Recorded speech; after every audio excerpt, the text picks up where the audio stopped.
আসসালামু আলাইকুম।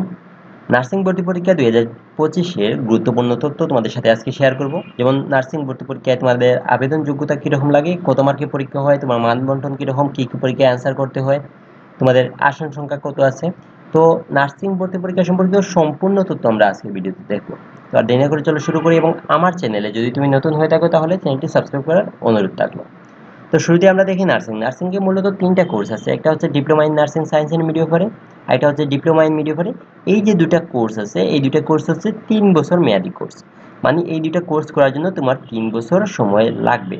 আর BSc in nursing আর একটা কোর্স আছে, যেটা তোমার সময় লাগবে 4 বছর। মানে এটা হচ্ছে 4 বছর মেয়াদী কোর্স।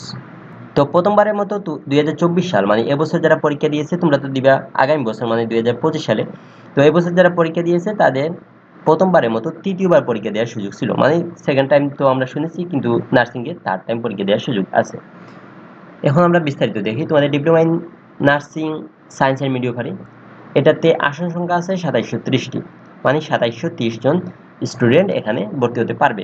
তোমাদের এখানে বিজ্ঞান, মানবিক, বাণিজ্য 3 বিভাগ থেকে পরীক্ষা দেওয়ার সুযোগ আছে। তবে শুধুমাত্র অবিবাহিত ছেলে এবং মেয়েরা এখানে পরীক্ষা দিতে পারবে।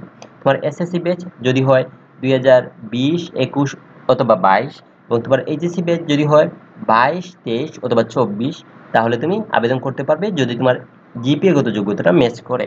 তো জিপিএ গত যোগ্যতা কিরকম লাগবে? তোমার এসএসসি জিপিএ যদি হয় 2.50 ন্যূনতম, মানে এর চেয়ে যদি বেশি হয় বা 2.50 হয়, এবং এইচএসসি জিপিএ যদি 2.50 ন্যূনতম বা এর চেয়ে বেশি হয়, এবং টোটাল এসএসসি এইচএসসি মিলে তোমার টোটাল যে জিপিএটা এটা যদি হয় 6.00 ন্যূনতম, এর চেয়ে বেশি হলে তো ভালোই, তাহলে তুমি আবেদন করতে পারবে।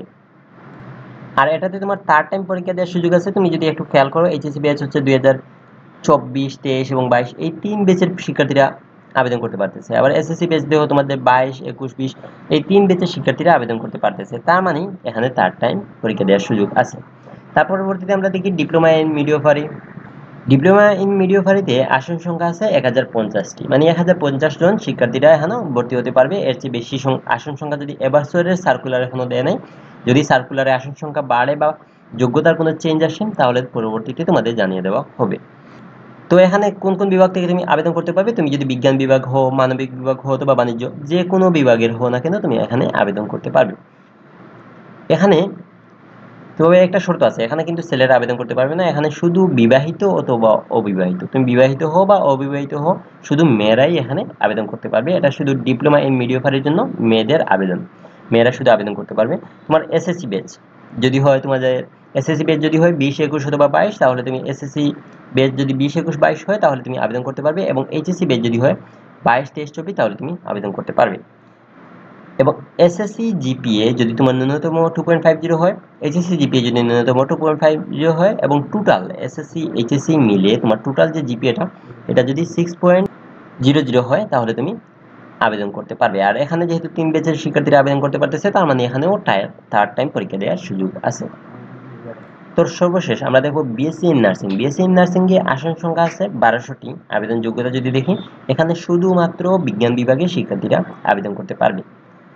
বিজ্ঞান বিভাগে যারা অবিবাহিত ছেলে এবং মেয়েরা এই পরীক্ষা দিতে পারবে, বিবাহিতদের সুযোগ নেই। এবং এসএসসি ব্যাচ যদি হয় তোমার 20, 21 অথবা 22, এবং এইচএসসি ব্যাচ যদি হয় 22, 23 অথবা 24, তাহলে তুমি আবেদন করতে পারবে। তোমার এসএসসি জিপিএ লাগবে ন্যূনতম 3.00, এটাতে কিন্তু 3.00 লাগবে। এবং এইচএসসি জিপিএ ন্যূনতম লাগবে 3.00, এবং টোটাল এসএসসি এইচএসসি মিলিয়ে তোমার টোটাল জিপিএ লাগবে 7.00 ন্যূনতম। এখানে থার্ড টাইম পরীক্ষা দেওয়ার সুযোগ আছে। তো পরবর্তীতে যদি আমরা যাই, পরীক্ষার মান বন্টন। তোমাদের পরীক্ষায় কত মার্কের পরীক্ষা হয়, তোমাদের সময় কত সময় থাকে, তোমার কোন কোন প্রশ্নে আনসার করতে হয়, এগুলো একটু দেখি। তো তোমাদের মোট 150 মার্কের মার্ক থাকে, যার সময় থাকে। এবং তোমার যে পরীক্ষাটা হয়, পরীক্ষা থাকে 100 মার্কের এমসিকিউ পরীক্ষা, তোমার সময় থাকে 1 ঘন্টা। 100 মার্কের যে এমসিকিউ পরীক্ষা হয়, এই এমসিকিউ পরীক্ষার সময় থাকে 1 ঘন্টা। আর বাকি যে 150-এর যে 100 গেল এমসিকিউ থেকে, বাকি যে 50 মার্ক থাকে, এই 50 মার্ক নেওয়া হয় তোমার জিপিএ থেকে। তোমার এসএসসি জিপিএ কে 5 দ্বারা গুণ করা হয়, এবং তোমার এইচএসসি জিপিএ কে 5 দ্বারা গুণ করা হয়, সর্বোচ্চ হচ্ছে 50 মার্ক। আর তোমার যে এই 100 মার্কের যে এমসিকিউ পরীক্ষা হলো, এই 100 মার্কের এমসিকিউ পরীক্ষায় তোমার পাস নাম্বার হচ্ছে 40। এবং আমরা দেখি অন্যান্য বিশ্ববিদ্যালয়ে বা ভার্সিটির যে পরীক্ষাগুলো হয় সেগুলোতে কিন্তু নেগেটিভ মার্কিং থাকে। নেগেটিভ মার্কিং জিনিসটা কি? নেগেটিভ মার্কিং হচ্ছে তোমার প্রতিটা ভুল উত্তরের জন্য একটা নির্দিষ্ট পরিমাণ মার্ক কাটা যাবে, কিন্তু নার্সিং পরীক্ষার ক্ষেত্রে তোমাদের কোনো নেগেটিভ মার্কিং থাকে না। তো তোমার যদি কমন নাও পড়ে তুমি অনুমান করে একটা আনসার লাগিয়ে আসতে পারো। তারপরে দেখি আমরা তোমাদের কি কি আনসার করতে হয়। তোমাদের ডিপ্লোমা ইন মিডিওফারি এবং ডিপ্লোমা ইন নার্সিং সায়েন্সের মিডিওফারি এই দুইটা কোর্সের জন্য তোমার আনসার করতে হবে বাংলা থেকে 20 মার্ক, ইংরেজি থেকে 20 মার্ক, গণিত থেকে 10 মার্ক, সাধারণ বিজ্ঞান থেকে 25 মার্ক এবং সাধারণ জ্ঞান থেকে 25 মার্ক। মোট হিসাব করে দেখো এখানে 100 মার্ক হয়। তো 100 মার্কে তোমার এমসিকিউ পরীক্ষা দিতে হবে, যার মধ্যে এই বাংলা, ইংরেজি, গণিত, সাধারণ বিজ্ঞান এবং সাধারণ জ্ঞান এই জিনিসগুলো তোমাকে আনসার করতে হবে। তো তারপরে আমরা দেখি তোমাদের বিএসসি ইন নার্সিং কোর্সের জন্য তোমাদের সময় একই, তোমাদের 100 মার্কে এমসিকিউ পরীক্ষা হয়, সময় থাকে 1 ঘন্টা। জিপিএ থেকে নেওয়া হয় তোমার 50 নম্বর। এসএসসি জিপিএ কে কিন্তু এখানে 4 দ্বারা গুণ করা হয়, এইচএসসি জিপিএ কে 6 দ্বারা গুণ করা হয়, পাস নাম্বার হচ্ছে 40। এখানেও নেগেটিভ মার্কিং নেই। তো বিএসসি ইন নার্সিং এ কি কি অ্যান্সার করতে হয়? বাংলা থেকে 20 মার্ক, ইংরেজি থেকে 20 মার্ক, গণিত থেকে 10 মার্ক, সাধারণ বিজ্ঞান থেকে 30 নাম্বার। এখানে কিন্তু সাধারণ বিজ্ঞানের মধ্যে তোমার জীব, পদার্থ এবং রসায়ন বেসিক যেগুলো আছে সেগুলো থেকে অ্যান্সার করতে হয় 30 নাম্বার, এবং তোমাদের সাধারণ জ্ঞান থেকে 20 নাম্বারের অ্যান্সার করতে হয়। তো এখন অনেকের মনে প্রশ্ন থাকতে পারে কবে পরীক্ষা, আবেদন কবে, আবেদন শেষ কবে? তো এগুলার সার্কুলার দেওয়ার পরে তোমাদের পরবর্তীতে জানিয়ে দেওয়া হবে, বা আবেদনগত যোগ্যতা বা তোমাদের পরীক্ষা মানদণ্ডে যদি কোনো পরিবর্তন আসে সেটাও তোমাদের পরবর্তীতে জানিয়ে দেওয়া হবে।